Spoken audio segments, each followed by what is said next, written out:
जय श्री कृष्णा। जय जय श्री राधे। हम श्रवण कर रहे हैं श्री कृष्ण चरितमृतम। आज हम श्रवण करेंगे भाग 116 वेणु गीत। महारास की पृष्ठभूमि है। आइए श्रवण करते हैं। विदुर जी को उद्धव जी सुना रहे हैं। तात आप ध्यान कीजिए।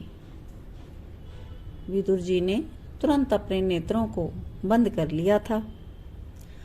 तात अब भाव जगत में जाकर उन गोपियों का अपने हृदय में चित्र खींचिए। अत्यंत सुंदर गोपियां 16 श्रृंगार करके सज धज कर कदम्ब कुंज पर आ गई हैं और प्रेम समाधि में जा भी चुकी हैं।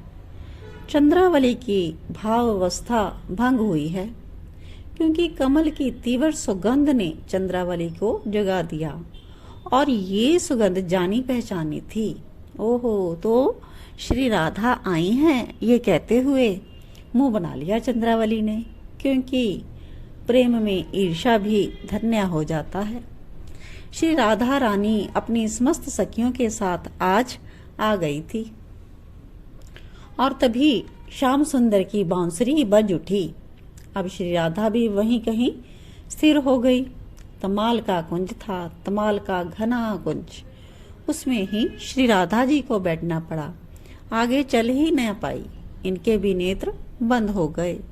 मुस्कुराहट फैल गई मुखारविंद पर।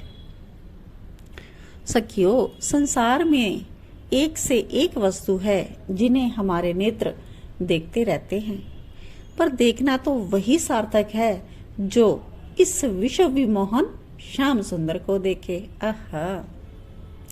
श्री राधा रानी की सभी सखियों के भी नेत्र बंद हो गए। हे श्री जी, आगे बताओ, श्याम सुंदर कैसे लग रहे हैं? आहें भरते हुए सखियों ने श्री राधा से पूछा। देखो देखो, वो श्याम सुंदर मोर मुकुट धारण किए हुए आगे आगे गौओं का झुंड चला जा रहा और पीछे वेणु नाद करते हुए वे चले आ रहे हैं। अरे देखो, वो वीर इनकी शोभा को क्या लग रहे हैं। नील वर्ण चमकता मणि हो मानो। नहीं नहीं, मणि तो कठोर होती है ना, पर ये तो नवनीत से भी कोमल है। देख तो सखी, मोर नाच रहा है और उसका पंख गिर गया। गिरा नहीं, श्याम सुंदर को अपनी भेंट चढ़ा रहा है। फिर कुछ देर रुक जाती हैं श्री राधा रानी। मुस्कुराते हुए फिर कहती हैं, यमुना रुक गई है इनको देखकर। अरे, यमुना की धार श्याम सुंदर के चरणों के पास आ गई। कमल पुष्प चढ़ा रही है उन अरुण युगल चरणों में। अरे, इन भीलनी को भी देखो। श्री राधा कहती हैं, श्याम सुंदर के चरणों में लगे केशर तृण में लग गए हैं। उन तृण के केशर को उठाकर भीलनियां अपने वक्ष पर मल रही हैं। इससे इनकी कामना शांत हो रही है। पर केशर श्याम सुंदर के चरणों में लगे कैसे? श्री राधा रानी सोचती हैं, फिर हंसते हुए कहती हैं, अरे ये तो कपटी हैं, और फिर हंसते ही रहती हैं। वो नंदगांव की गोपी आज वन में गई क्या थी? अपने पति को भोजन देने गई थी, पर हृदय में तो श्याम के दर्शन की कामना भरी है। सामने आ गए उसी समय श्याम सुंदर। वो तो अपलक देखती रही। तन की सुध खो गई। वस्त्र कब गिर पड़े उसे पता नहीं, मूर्छित भी हो गई। तभी उस गोपी का पति आ गया, खोजता हुआ आ गया था। श्री राधा मुस्कुराते हुए बंद नेत्रों से ये दर्शन सबको करा रहे हैं।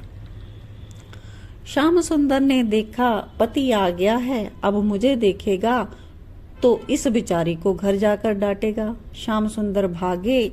झटपट भागते समय उस गोपी के वक्ष पर चरण पड़ गए।